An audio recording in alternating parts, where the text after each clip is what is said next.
Mean सरकार और कैसे वो सरकार चलती है, गवर्नेंस जिसको अगर हम बोलें, अगर हम गवर्नमेंट का बात करें तो सरकार की बात करें तो वो बेसिकली फोकस करता है आपके ढांचे की तरफ कि क्या स्ट्रक्चर्स हैं एक पर्टिकुलर सेटअप में जो काम करेंगे, कार्य करेंगे।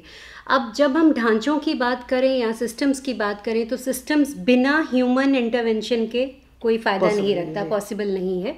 तो उस ढांचे को चलाने के लिए हमें पर्टिकुलर वर्कफोर्स चाहिए जो उसको अच्छे से चला सके। तो गवर्नेंस का बेसिक उद्देश्य यही है कि ये जो स्ट्रक्चर्स हैं, जो गवर्नमेंट है, इसको कितने अच्छे से आप कार्य में ला सकते हैं और बेस्ट टू बेस्ट सर्विसेज लोगों को दे सकते हैं। ये तो बात हुई दोनों के डिफरेंस की। लेकिन अगर हम स्पेसिफिक डिक्टम की तरफ आए जिसको हम बोलते हैं मिनिमम गवर्नमेंट और मैक्सिमम गवर्नेंस, तो ये डिक्टम हमारे माननीय प्रधानमंत्री जी ने बहुत बार इस चर्चा में रहता है कि कैसे हम मिनिमम गवर्नमेंट और मैक्सिमम गवर्नेंस की बात करेंगे।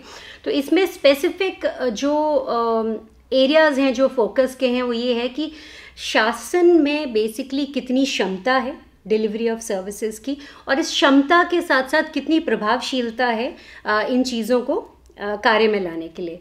लेकिन इन दोनों के बीच में एक और इम्पॉर्टेंट एस्पेक्ट है जिसको बोलते हैं जवाबदेही।